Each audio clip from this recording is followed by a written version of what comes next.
Sa ngalan ng Ama, ng Anak, at ng Espiritu Santo, Amen. sumainyo ang Panginoon. At sumayo rin. Mga kapatid, sa araw na ito, ating pinagdiriwang ang banal na kapistahan ni San Camilo ng Lelis. Dati siyang addicted sa pagsusugal. Dati din siyang lulong sa bisyo, sa pag-iinom. At dahil sa kanyang mga masamang naging ugali, naghirap siya. Kinamuhian siya ng iba. Painitin din ang ulo niya. Pero si San Camilo, ang isang pruweba, isang tanda, na kahit na gaano kasama ang isang tao, pwede pa rin siyang baguhin ng Diyos. Kasi hinipo ng Diyos ang kanyang puso. Naging mapagkumbaba siya, binago niya ang kanyang buhay. At inalay niya ito sa Diyos. Naglingkod siya sa mga may sakit. Mga kapatid, wag na wag mo sasabihin walang pag-asa. Kung ang Diyos kaya niyang baguhin ang isang taong talagang babad na sa kasalanan, kaya din niyang baguhin yung taong nakakasakit sa iyo. Kaya din baguhin ng Diyos ang malalamong sitwasyon. Kaya naman tayo magpakumbaba sa Diyos, manalig tayo sa Kanya, at hayaan natin ang Panginoon punuin tayo ng Kanyang grasya sa pamagitan nitong banal na misa. At para tayo makita muli na karapat dapat makatanggap sa mga banal na misteryo, tayo magpakumbaba, humiling muli ng Kanyang awa. Aminin natin ang ating mga naging pagkukulang, kasalanan sa Kanya at sa ating mga kapwa. At isabihin, inaamin ko Sa makapangyarihang Diyos at sa inyo mga kapatid, na lubha akong nagkasala sa isip, sa salita, sa gawa at sa aking pagkukulang. Kaya isinasamo ko sa mahal na Birheng Maria, sa lahat ng mga anghel at mga banal, at sa inyo mga kapatid, na ako'y ipanalangin sa Panginoong ating Diyos. Kaawaan tayo ng makapangyarihang Diyos, patawarin tayo sa ating mga kasalanan, at patnubayan tayo sa buhay na walang hanggan. Amen. Panginoon, kaawaan mo kami. Panginoon, kaawaan mo kami. Kristo, kaawaan mo kami. Kristo, kaawaan mo kami. Panginoon, kaawaan mo kami. Panginoon, kaawaan mo kami. Manalangin tayo. Ama naming makapangyarihan, ginawaran mo ang paring si San Camilo ng natatanging kagandang loob mo para lingapin at pagmalasakitan ang mga may sakit. Pakundangan sa kanyang kagitingan, padaluyin mo sa amin ang espiritu ng pag-ibig upang mapaglingkuran ka namin sa katauhan ng aming mga kapatid at sa sandali ng aming pagpanaw. Kami makaharap sa iyo na may matatag na kalooban sa pamagitan ni Jesucristo kasama ng Espiritu Santo, magpa sa walang hanggan. Amen. Pagbasa mula sa aklat ni Propeta Isaias. Nang kapanahunan ni Akas, na anak ni Hotam at apo naman ni Uzias, na hari ng Huda, ang Jerusalem ay sinalakay ni Rezin, hari ng Syria, at ni Peka, anak ni Remalias, hari ng Israel. Ngunit hindi sila nagtagumpay, nakaabot sa sambayanan ni David ang balitang nagkasundo na ang Syria at ang Israel. Kaya't ang hari, gayon din ang buong bayan, ay nanginig sa takot na animoy mga punong kahoy na inuugoy ng hangin.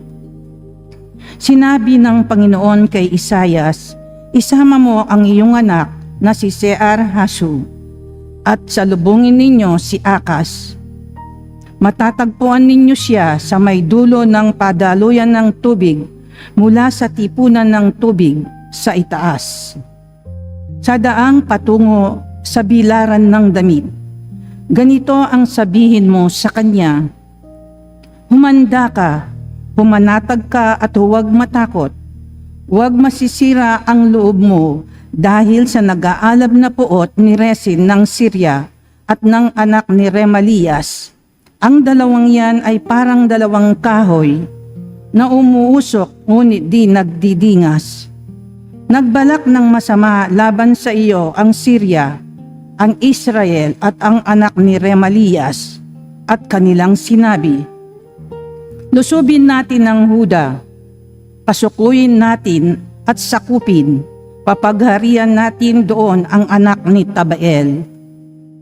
Akong Panginoon ang nagsasabing hindi na ito mauulit, pagkat ang Syria ay mahina pa sa Damasco na punong lungsod niya, at ang Damasco'y mas mahina kay Haring Resin. Ang Israel naman mawawasak sa loob ng 65 araw. Malakas pa sa Israel ang Samaria na kanyang punong lungsod, at ang Samaria hindi lalakas kaysa kay Haring Peka. Ikaw ay mapapahamak pag hindi mananatili ang iyong pananalig sa Diyos. Ang salita ng Diyos. Salamat sa Diyos. Ang Diyos ang siyang nagtatanod sa kanyang banal na lungsod. Ang Diyos ang siyang nagtatanod sa kanyang banal na lungsod. Dakila ang puon dapat papurihan. Sa lungsod ng Diyos, bundok niyang banal. Ang bundok ng Sion, tahanan ng Diyos, ay dakong mataas na nakalulugod. Ang Diyos ang siyang nagtatanod sa kanyang banal na lungsod. Bundok sa hilaga, nagalak ang dulot. Sa lahat ng bansa nitong sansinukob. Sa piling ng Diyos, ligtas ang sinuman sa loob ng muog ng banal na bayan. Ang Diyos ang siyang nagtatanod sa kanyang banal na lungsod. Itong mga hari ay magtipon-tipon upang sumalakay sa bundok ng Sion. Sila ay nagulat nang ito'y mamasdan, pawang nagsitakas at nahintakutan. Ang Diyos ang siyang nagtatanod sa kanyang banal na lungsod. Ang nakakatulad ng pangamba nila ay ang pagluluwal ng bituing ina. Sa hanging amihay kanyang winawasak ang naglalakihang barkong naglalayag. Ang Diyos ang siyang nagtatanod sa kanyang banal na lungsod.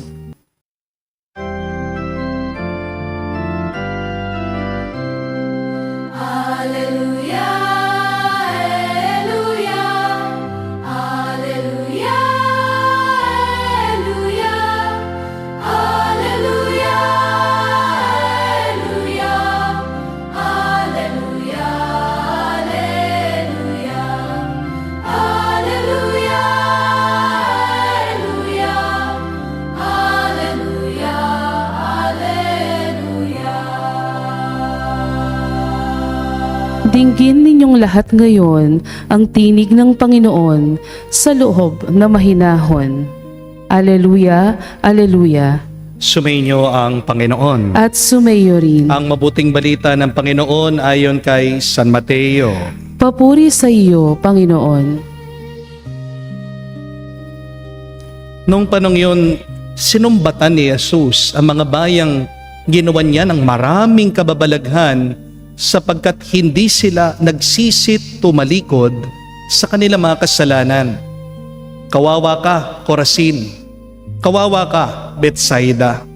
Sapagkat kung sa Tiro at Sidon ginawa ang mga kababalaghang ginawa sa inyo, malaon na sanang nagdaramit ng sako at naupo sa abo ang mga taga roon upang ipakilalang sila'y nagsisisi. Ngunit sinasabi ko sa inyo, sa araw ng paghuhukom ay higit na mabigat ang sasapitin ninyo kaysa sa sasapitin ng mga taga-Tiro at ng taga-Sidon. At ikaw, Capernaum, ibig mong mataas hanggang sa langit? Ibabagsak ka sa Hades, sapagkat kung sa Sodoma ginawa ang mga kababalaghang ginawa rito sa inyo, sana'y nanatili pa ito hanggang ngayon. Ngunit sinasabi ko sa inyo, sa araw ng paghukom ay higit na mabigat ang ipaparusa sa inyo kesa dinanas ng Sodoma. Mga kapatid, ang mabuting balita ng ating Panginoon. Pinupuri ka namin, Panginoong Heso Kristo. Magandang araw po muli sa inyong lahat. Nung isang araw po, merong silang dinalang isang dalaga sa akin dito sa parokya. At sabi po ng nanay niya, "Father, tulungan niyo naman po itong aking anak. Nadidepress po siya." Kaya kinausap ko po itong dalaga. Tinanong ko, "Iha, ano bang problema?" Akala ko po sasabihin itong bata na binubuli po siya sa school. Pero nabigla po ako nung sabi ng bata sa akin, "Father, nagdududa po kasi ako kung meron talagang Diyos." Kasi po, napag-aaralan namin sa eskwela, sabi po ng siyensya, imposible daw po na merong Diyos. Hindi daw po ito mapatunayan ng siyensya. At ngumiti lang po ako dito sa dalaga. Sabi ko po sa kanya, "Iha, alam mo ba na ang pinakamalaking ebidensya sa Diyos ay hindi lang nababasa sa Biblia, kung hindi sa mga himala na nangyayari sa araw-araw nating buhay." Ang problema kasi, nasanay na tayo sa mga milagro, kaya hindi natin sila napapansin. Magbibigay ako sa iyo ng 3 milagro ha, tandaan mo ito. Una, yung mismong katawan mo, himalayan. Isipin mo ito, yung utak ng tao, pinakakomplikadong bahagi yan ng katawan ng tao. Hindi man kayang maipaliwanag ng siyensya sa nanggagaling yung ating mga ideya. Mas makapangyarihan pa nga ang utak ng tao kesa sa computer, kesa sa gadget, kesa sa cellphone. At tandaan mo, ang tao ang gumawa sa computer. Kung ang computer ay may gumawa, hindi ba mas lalong may lumikha sa utak nung gumawa ng computer? Ngayon meron na tayong artificial heart. Pero wala pang scientist, wala pang doktor ang nakagawa, nakaimbento ng puso na lumalaki din habang tumatanda ang tao. Hindi mo rin naman kailangan sabihan yung puso mo, tumibok ka. Hindi mo kailangan utusan yung baga mo, huminga ka. Habang natutulog ka, patuloy pa rin sa pagtibok yung puso mo. Habang natutulog ka, hindi ka nag-aalala na baka huminto yung baga mo sa paghinga. Pero bakit tumitibok yung puso mo? Bakit nakakahinga ka kahit na hindi ka mag-isip? Di ba? Yan ay dahil sa Diyos. Hindi ba milagro yan? Pangalawa, yung buong kalawakan ay isang himala. Ang sabi nga ng mga scientists, kapag napalapit daw ang ating mundo 1 inch closer sa araw, pwede tayong masunog. Kapag napalayo naman tayo sa araw ng 1 inch farther, pwede naman po tayong mamatay sa lamig. Ang hangin, ang tubig, ang gravity, ang oxygen, lahat ng yan tama ang sukat para mabuhay ang tao sa mundo. Kapag ang isang relo maganda, alam mo merong gumawa nito. Kapag nakita mo yung magandang bahay, alam mo meron itong arkitekto. Kaya yung magandang universe, yung kalawakan, yung mundo na nakikita mo, hindi aksidente yan. Sabi ko po sa dalaga, merong dakilang disenyo. May dakilang naglilikha. Merong Diyos. At pangatlo, ang kakayahan ng katawan mong gumaling, maghilom, isang napakalaking himala niyan.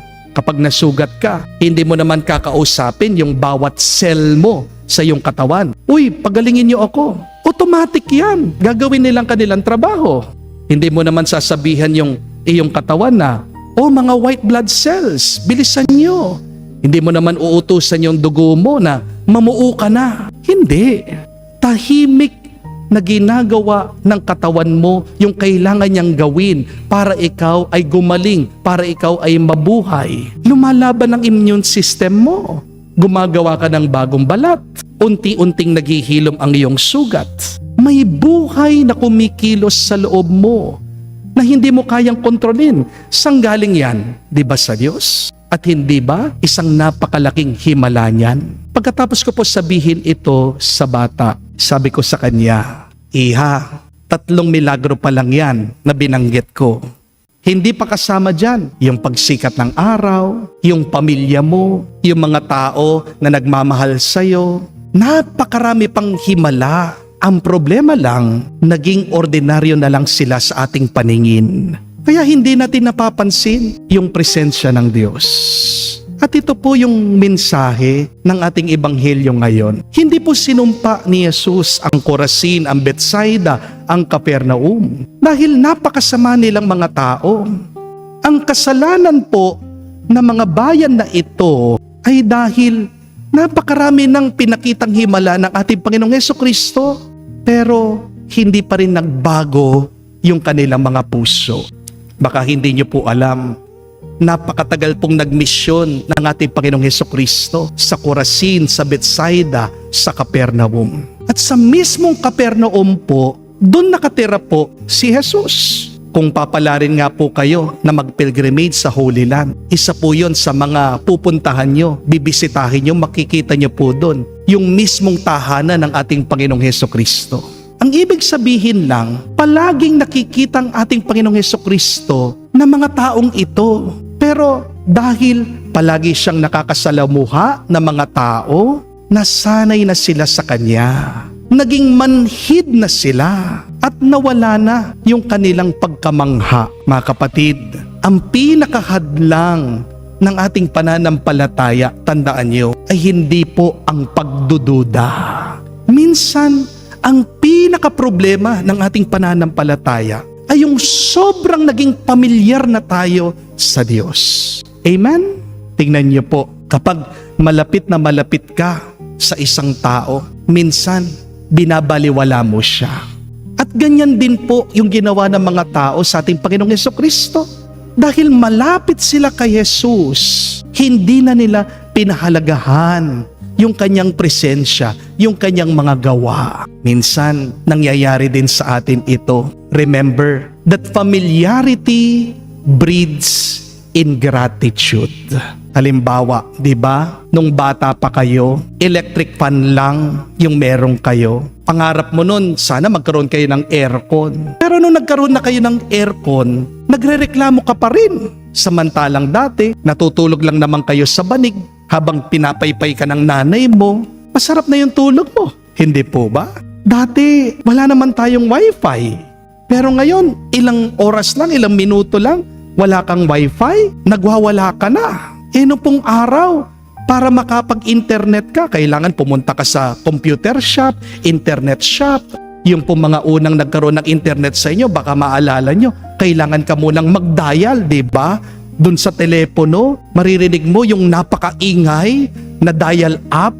Maghihintay ka muna bago ka magkaroon ng internet. Ngayon, instant na lang yung usapan. Pero bakit instant na rin yung palaging reklamo natin? Hindi po ba? Nung nag-aaral ka pa, palagi kang tumatawag sa nanay mo, lahat ng kailangan mo, nakananay ka. Tatawagin mo yung ina mo, "Ma, bilhan mo nga ako. Ma, anong ulam? Ma, nasan yung medyas ko?" Akala natin, automatic palagi. Para sa atin, kapag meron tayong kailangan, automatic kay nanay. Hindi po ba? Hanggang dumating yung araw na wala na yung nanay mo sa bahay, doon mo nare-realize, hindi automatic ang pagmamahal. Di po ba? Habang malakas pang tuhod mo, ayaw mo maglakad, tinatamad ka, nagrereklamo ka. Ang layo naman ng parking, nakakapagod naman. Pero kapag tumanda ka na, nagdarasal ka, masakit ang mga tuhod mo. Ano sinasabi ng iba sa inyo? "Lord, ibalik mo lang ang lakas ng tuhod ko. Maglalakad ako kahit saan. Palagi ako pupunta sa mga simbahan." Kapag nandoon yung biyaya, hindi natin pinapansin. Kapag nawala na yung biyaya, doon natin hinahanap. Dahil nasanay na tayo, nagsasawa na tayo. Dahil nasanay na tayo, wala na tayong pasasalamat. At dahil nasanay na tayo, hindi na rin tayong nagsusumikap na magpakabuti at magbago. Hindi po ba? My dear friends, remember this, that the greatest tragedy is not having no miracles in life. But the greatest tragedy is experiencing miracles without gratitude and conversion. Hindi naman po problema yung kawalan ng milagro himala sa ating buhay. Palaging merong milagro, palaging merong biyaya. Ang problema lang sa atin, bulag tayo sa mga milagro ng Diyos dahil hindi tayo marunong magpasalamat sa Kanya. Remember that when you are grateful, it opens your eyes to the goodness of God in your life. Amen? Mga kapatid, alam ko po marami sa inyo ang naghahanap ng mga milagro. Hindi po ba? May mga nagdadasal na sana pumasa sila sa exam kahit nakailang take na sila. Merong mga nananalangin na sana bumalik na yung mga asawa nila, maging tapat na sa kanila, buuin ang kanilang mga pamilya. Merong mga nananalangin sana manalo sila sa loto, sana makakuha sila ng isang laking proyekto para naman mabayaran nila yung mga patong-patong na nilang mga utang. Meron din mga nagdadasal na sana mawala na yung bukol nila, gumaling ng liver nila, maging cancer-free na sila. Pero mga kapatid, tandaan niyo po, bago kayo bigyan ng bagong milagro ng Diyos, ang tanong, napansin mo na ba, pinasalamatan mo na ba ang Diyos doon sa mga himalang binigay niya dati sa iyo? Baka hindi mo lang napapansin yung sobrang daming himala, mga milagrong binibigay ng Diyos sa iyong buhay. Baka nabulag ka na sa mga himala ng Diyos dahil naging ordinaryo na lang sila sa iyo. At para makatanggap tayo ng bagong milagro sa Panginoon, kailangan nating sagutin ang tanong na ito. Ano namang bagong ginagawa mo sa iyong buhay? Jesus is asking you this one question today. After everything that I have done for you, what has changed in your heart? Hindi po tinatanong ng Diyos sa atin, nakailan ka ng misa, nakailan ka ng rosaryo, nakailan ka ng novena. Ang mas mahalagang tanong ng Diyos sa iyo ngayon, naging mas mabait ka na ba? Naging mas mapagpatawad ka na ba? Naging mas mapagkumbaba ka na ba? Dahil meron tayong tungkulin kapag nakakatanggap tayo ng milagro sa Diyos. Remember that miracles come with responsibility. Kapag binigyan ka ng milagro ng Diyos, hindi lang ito para pa-amaze ka, mamangha ka. Ang mga milagro na pinapakita ng Diyos sa iyo ay isang tanda na mahal ka niya. Kapag binibigyan ka ng mga milagro ng Panginoon, ito ay dahil gusto kanyang baguhin. Remember that the greatest miracle in life is a changed heart. Amen? Kaya napakaganda nga po nung sabi ni San Agustin, turo niya, many people ask a sign from God, but the greatest sign is a transformed life. A heart that truly encounters Christ, that cannot remain the same. Kapatid, kung gusto mong mabawasan ang iyong lungkot, kung gusto mong gumaan ang iyong puso, kung gusto mong lumalim pa ang iyong pananampalataya, simulan mong bilangin hindi ang iyong mga problema. Simulan mong tignan, bilangin mo yung mga himala ng Diyos sa iyong buhay. Pinapakita niya yan bawat minuto, bawat oras, araw-araw, walang mintis. Kapag natuto ka ng mamangha muli, matututo kang magpasalamat. Ang pusong marunong magpasalamat ay isang puso na hindi nawawalan ng pag-asa. Tandaan mo, kapag meron kang pag-asa, meron kang panibagong buhay. Kapag meron kang buhay, magkakaroon ka ng panibagong lakas para malampasan mo anuman ang mga pagsubok ng buhay na ito. Kaya magdasal po tayo sa banal na misang ito, naway palagi nating makita yung mga himala ng Diyos binibigay sa ating buhay. Magpasalamat tayo at naway baguhin ng Diyos ang ating isip, puso, ang ating pamumuhay para maging mas makamukha natin ang ating Panginoong Jesucristo at gawin niya tayong pagpapala ng buhay na ito, ng mundong ito para sa ibang tao. Amen. Tumayo po tayo, alay po natin sa Diyos ang ating mga dasal at panalangin. Tiisin ng Diyos at mulat sa ating mga paghihirap, manalangin tayo sa Kanya upang tulungan niya tayo sa daan ng pagbabalik loob at pagbabagong buhay. Ating sabihin, Panginoon, dinggin mo kami. Panginoon, dinggin mo kami. Ang Kristiyanong nananalig naway tumugon sa tawag ng pananampalataya at pagbabalik loob. Manalangin tayo sa Panginoon. Panginoon, dinggin mo kami. Tayo naway bigyan ng Diyos ng katapangan na italaga ang ating sarili para maging malaya kay Kristo ang mga taong napipiit sa kanilang pagkamakasarili. Manalangin tayo sa Panginoon. Panginoon, dinggin mo kami. Yaong may mga pusong hungkag at nanlalamig, naway makatagpo ng kaligayahan sa pag-ibig ng Diyos at ng kanilang kapwa. Manalangin tayo sa Panginoon. Panginoon, dinggin mo kami. Sa katahimikan po ng ating puso, sabihin natin sa Diyos ang ating mga personal na pangangailangan. Diyos ng habag at pag-ibig, pakinggan mo ang mga daing na mundong nasusukol sa pagdurusa at pagkakasala. Palayain mo nawa kami sa pamagitan ni Kristo, aming Panginoon. Amen. Manalangin kayo mga kapatid, parang ating mga paghahain ay kalugdan ng Diyos, amang makapangyarihan.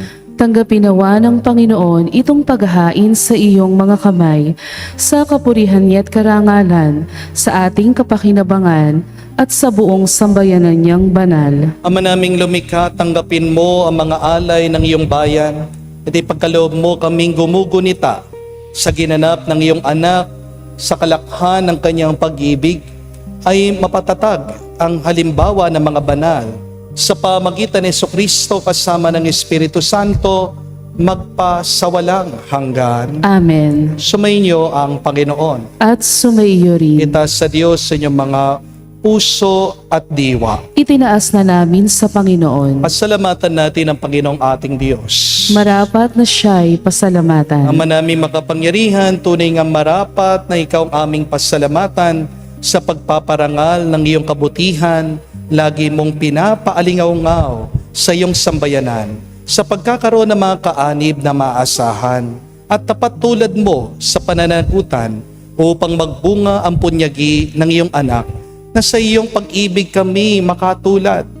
Ang mga banal na tao'y tumutulong sa lahat sa pagbibigay halimbawa, pananalangin wagas. Kaya kaisa na mga anghel nagsisiawit ng papuri sa iyo nang walang humpay sa kalangitan. Kami nagbubunyi sa iyong kadakilaan.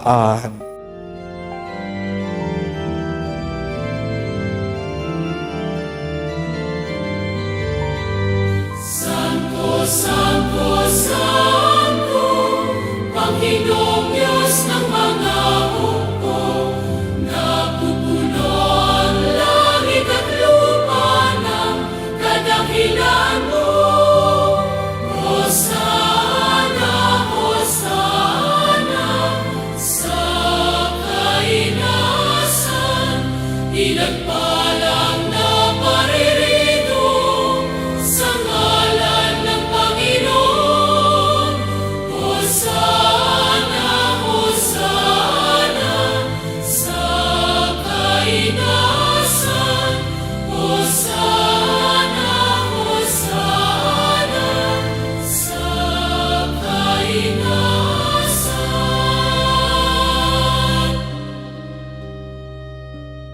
Aming banal, ikaw ang bukal ng tanang kabanalan. Kaya't sa pamagitan ng iyong Espiritu, gawin mong banal ang mga kaloob na ito upang para sa amin maging katawan at dugo ng aming Panginoong Hesukristo. Bago niya pinagtiis ang kusang loob na maging handog, hinawakan niyang tinapay, pinasalamatan kanya, pinaghati-hati niya iyon, inubot sa kanyang malagad at sinabi, tanggapin ninyong lahat ito at kanin, itong aking katawan na ihahandog para sa inyo.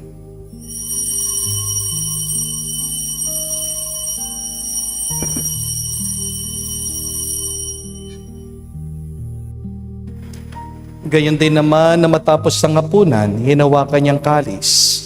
Muli kanyang pinasalamatan, nabot niyang kalis sa kanyang malagad at sinabi, tanggapin ninyong lahat ito at inumin. Ito ang kalis ng aking dugo, ng bago at walang hanggan tipan. Ang aking dugo na ibubuhos para sa inyo at para sa lahat, sa ipagpapatawad ng mga kasalanan. Gawin ninyo ito sa pag-alaala sa akin.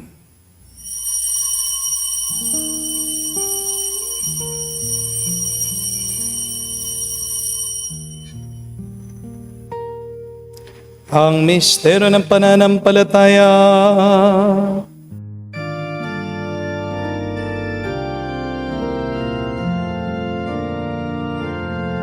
Si Kristo ay namatay, si Kristo ay nabuhay, si Kristo ay babalik sa wakas, sa wakas ng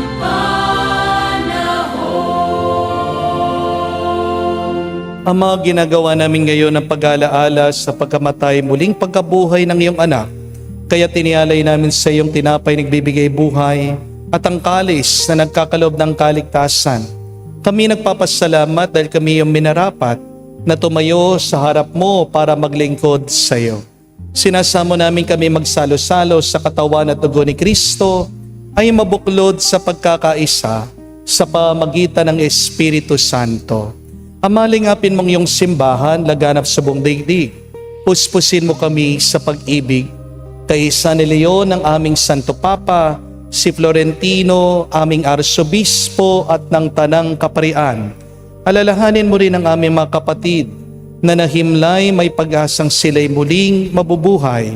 Gayon din naman lahat ng mga pumanaw. Kawan mo't sila't patuloyin sa iyong kalibanagan. Kawan mo't pagindapatin kaming lahat makasalo sa iyong buhay na walang wakas.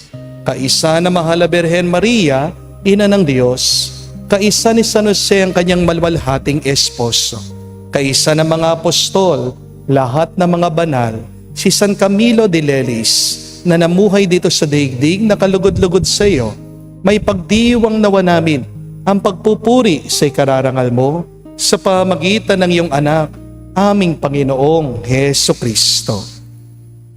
Sa pamamagitan ni Kristo, kasama niya at sa Kanya, ang lahat ng parangal at papuri ay sa iyo, Diyos Ama, makapangyarihan, kasama ng Espiritu Santo, magpasawalang hanggan. Amen, Amen, Amen, Amen, Amen,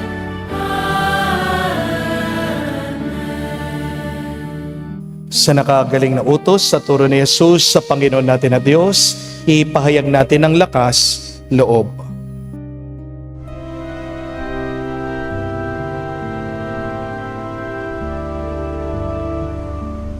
Ama namin, sumasalangit ka, sambahin ang ngalan mo, mapasa amin ang kaharian mo,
Hinihiling namin kami, Diyos, sa lahat na masama, pagkalooban ng kapayapaan araw-araw, iligtas sa kasalanan, ilayo sa lahat ng kapahamakan. Samantalang aming pinanabikan ang dakilang araw ng pagpapahayag ng tagapagligtas naming si Hesu Kristo.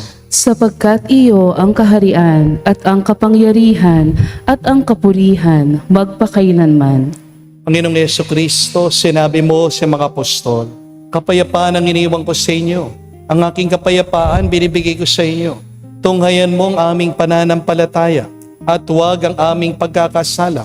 Pagkalooban mo kami ng kapayapaan at pagkakaisa ayon sa iyong kalooban kasama ng Espiritu Santo magpa sa walang hanggan. Amen. Kapayapaan ng Panginoon ay laging sumainyo. At sumaiyo rin. Magbigayan po tayo ng kapayapaan sa bawat isa. Peace with you po.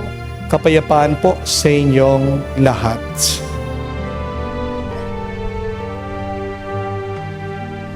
Cordero ng Diyos na nag-aalis ng mga kasalanan ng sanlibutan, maawa ka sa amin. Maawa ka sa amin. Cordero ng Diyos na nag-aalis ng mga kasalanan ng sanlibutan, maawa ka sa amin. Maawa ka sa amin. Cordero ng Diyos na nag-aalis ng mga kasalanan ng sanlibutan, ipagkaloob mo sa amin ang kapayapaan.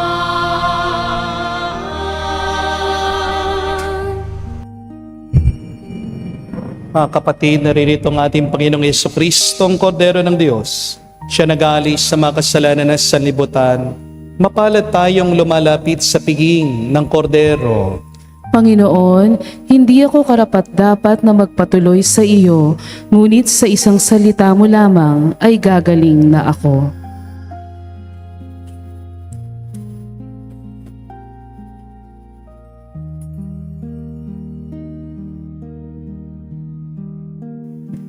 Manalangin tayo. Ama namin mapagmahal, sa aming banal na pakikinabang, ang pakundangan para kay San Camilo de Lelis. Itaguyod mo kami sa iyong pagmamahal at ang mabuting gawain sa aming iyong sinimulan ay lubusin mo hanggang sa araw ng pagpapahayag ni Kristo Jesus na nabubuhay kasama ng Espiritu Santo magpa sa walang hanggan. Amen. Mga kapatid, bakit ba tayo nalulungkot, nadidepress minsan? Baka nasanay na tayo sa mga himala at milagro na binibigay ng Diyos sa atin araw-araw. Remember that familiarity breeds ingratitude. And without gratitude, you will never be happy. Sa pamagitan ng iyong pasasalamat, yan ang daan para mabuksan ang ating mga mata at puso, makita natin at maramdaman ang mga biyaya, milagro ng Diyos binibigay sa atin araw-araw. Marami kasi sa atin palagi nakafocus sa problema. Marami kasi sa atin nakatingin lang sa ating mga trabaho, sa ating mga kailangang gawin araw-araw. Pero kapatid, tandaan mo, marami kang tinanggap na hindi mo man hiningi sa Diyos. At marami pa rin na nangyayaring mabuti sa buhay mo. Kaya nga para po sa ating assignment ngayon, 3 bagay sanang mapansin mo. Mga milagro, mga himala, mga biyaya na nandyan sa iyong buhay. Ano yan? Write it down. 3 miracles that you are receiving until now despite of what is missing, despite of your problems. At sana kapag nakita mo yung mga milagro at himala na pinagkakalob ng Diyos sa iyo, hindi ka lang mapuno ng tuwa. Sana magbago din ang iyong puso, maging mas tapat ka sa Kanya. Dahil ang pinakamilagro ng buhay ay hindi yung makita mo mga milagro ng Diyos. Ang pinakamilagro ng buhay ay yung baguhin ng Diyos ang iyong puso. Sumainyo ang Panginoon. At sumaiyo rin. At kayo basbasa ng Diyos, makapangyarihan sa lahat, sa ngalan ng Ama, ng Anak, ng Espiritu Santo. Amen. Ang ating misa ay natapos na, humayo tayo sa kapayapaan ni Kristo. Salamat sa Diyos.